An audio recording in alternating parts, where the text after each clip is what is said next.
You are standing at the edge of the world. Not metaphorically. Literally. The sea is behind you. The horizon ahead is smoke. Everything you built is burning. This is not a story from myth. This is not a legend handed down by priests. This is a moment that actually happened to real people in cities that were as advanced as anything the ancient world had ever produced. And then, in the space of roughly 50 years, those cities were gone. Not conquered. Not abandoned slowly. Gone. Around 1200 BCE, something hit the eastern Mediterranean so hard that historians still argue about what it was. The Mycenaean Greeks collapsed. The Hittite Empire, which had fought Egypt to a standstill, ceased to exist almost overnight. Ugarit, one of the most cosmopolitan trading cities in the ancient world, was burned and never rebuilt. Cyprus was raided. Egypt barely survived, and even then, it was never the same again. The palace economies that had dominated the region for centuries simply stopped functioning. Archaeologist Eric Klein, in his landmark 2014 study, 1177 BC, The Year Civilization Collapsed, describes what happened as one of the first systemic collapses in recorded history. Not a single cause, not a single enemy. A cascade. But before we get to why, you need to understand what was lost. The Bronze Age civilizations of the Eastern Mediterranean were not primitive. They were not scattered tribes scratching at the dirt. They were a network, a globalized, interconnected system of trade, diplomacy, and exchange that spanned thousands of miles. Merchants carried tin from Afghanistan. Copper moved out of Cyprus. Grain flowed from Egypt. Cedar came from Lebanon. Glass, ivory, gold, horses, textiles, and ideas all traveled along routes that connected the Aegean to Mesopotamia, to the Levant, to the Nile. These people wrote letters, real letters, on clay tablets in multiple languages, often translated by professional scribes at royal courts. The archive discovered at Tel El Amarna in Egypt, known as the Amarna Letters, contains diplomatic correspondence between the pharaoh and the kings of Babylon, Assyria, Mitanni, and the Hittites. They called each other brother. They complained about late shipments. They negotiated marriages between royal families. They argued over gold. It was, in almost every meaningful sense, the first international order. And then it ended. The tablets at Ugarit tell you exactly when. Several of the last letters found in the ruins of that city were never sent. They were still in the kiln when the city was destroyed, baked hard by the same fire that killed everyone around them.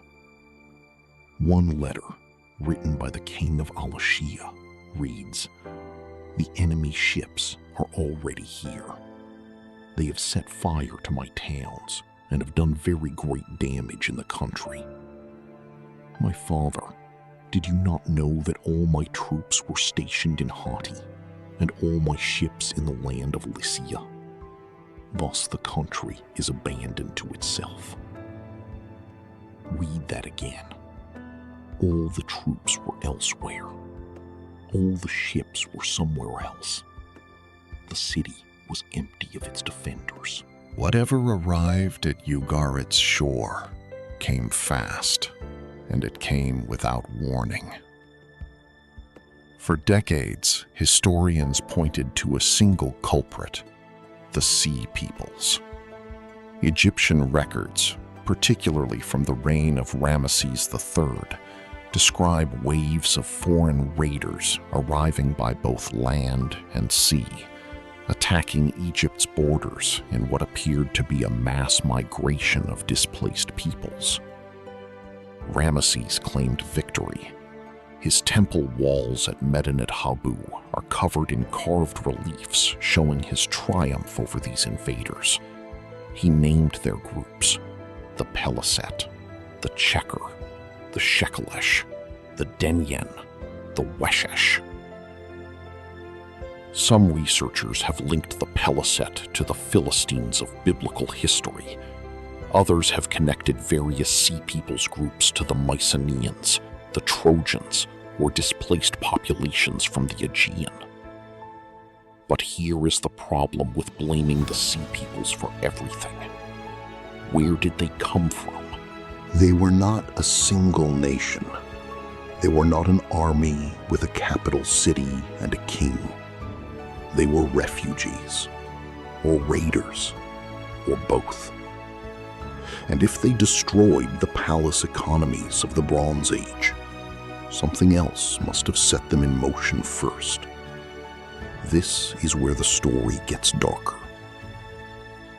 Brandon Drake, a climate scientist whose 2012 research examined sediment cores and pollen records from the Eastern Mediterranean, found compelling evidence that a prolonged drought struck the region beginning around 1200 BCE. For a century or more, rainfall dropped sharply across the Levant, Anatolia, and Greece. Harvests failed. Rivers ran low. The surplus grain that palace economies depended on to feed their populations, pay their soldiers, and maintain their trade networks simply stopped being produced. When grain disappears, everything built on top of it disappears too. Think about what a Bronze Age palace economy actually was. It was a command economy. The palace collected grain and distributed it. The palace organized labor. The palace stored surplus for emergencies. The palace was the bank, the government, and the distribution network all at once. When the grain runs out, the palace loses its reason to exist. When the palace loses its reason to exist, the bureaucrats stop being fed.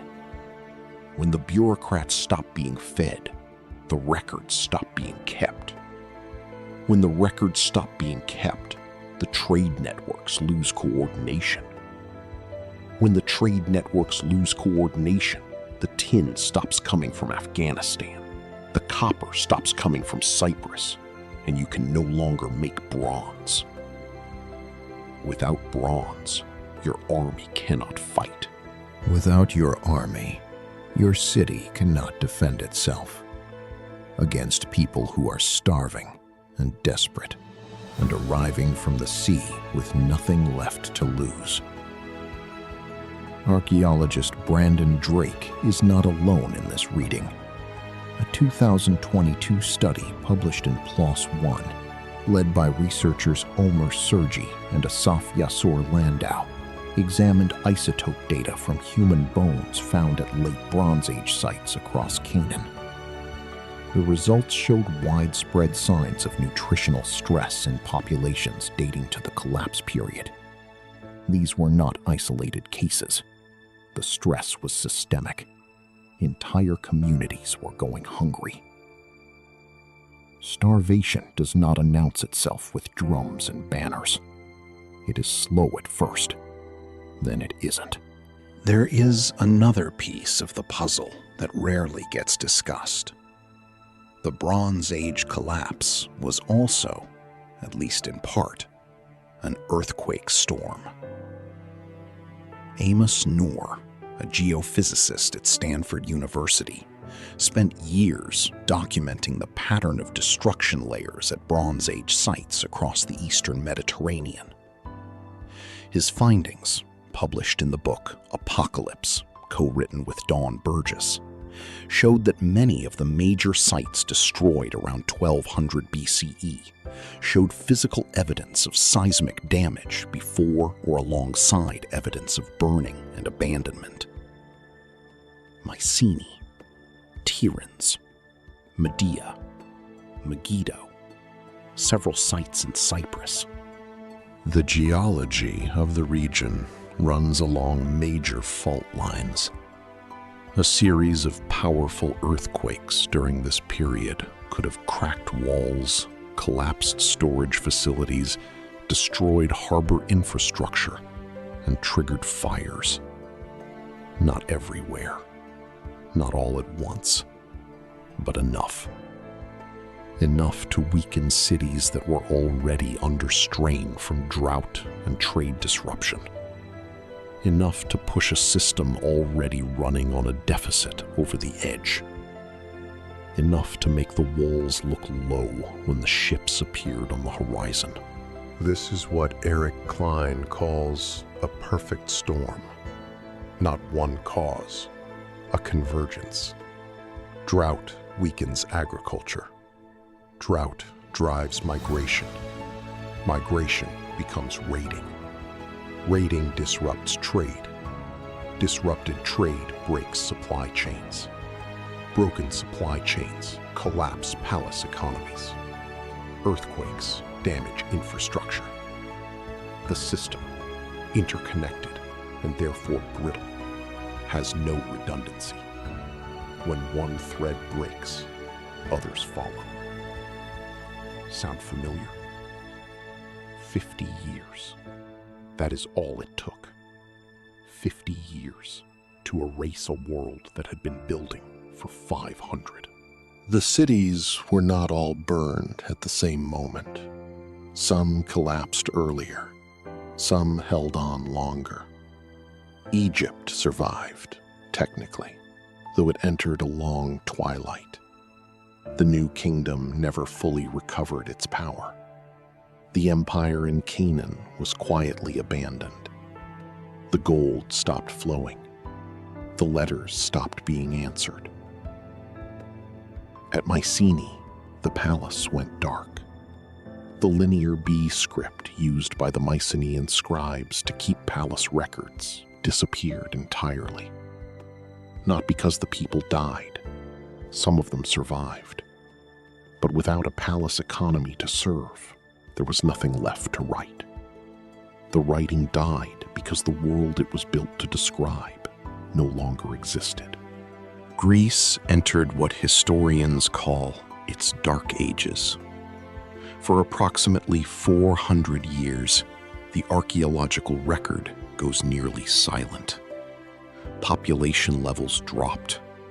Long-distance trade collapsed. Monumental architecture ceased. When Greek civilization re-emerged in the 8th century BCE, it was fundamentally different. The Homeric epics, the Iliad and the Odyssey, appear to be distant echoes of the Bronze Age world, stories about a time of heroes and great cities that the Greeks of the Iron Age could barely imagine but could not stop remembering. They remembered Troy. They remembered great kings and bronze armor and ships with black holes. They made those memories into myths because the truth was too large to hold. Here is what you should sit with. The Bronze Age collapse was not caused by stupidity. The people who built those systems were not fools. They were sophisticated administrators, skilled craftsmen, experienced traders, and capable soldiers. They had centuries of accumulated knowledge. They had diplomatic relationships spanning continents. They had grain stores and stone walls and professional armies. And none of it was enough. Because the system was too interconnected to survive a cascade failure. Because complexity, taken far enough, creates fragility. Because the same networks that made the Bronze Age world rich and powerful also made it vulnerable in ways that no single king or general could see or address. You live in the most interconnected civilization in human history. The supply chains that put food on your table stretch across continents. The energy systems that power your lights depend on infrastructure built across decades. The financial systems that pay for all of it are linked in ways that even the people who built them cannot fully map. When you flip that switch tonight and the light comes on, you are standing at the top of a system more complex than anything the Bronze Age ever produced. The Bronze Age collapse did not begin with an enemy. It began with a drought, a bad harvest, a letter that was never sent. It began as most catastrophes do, quietly.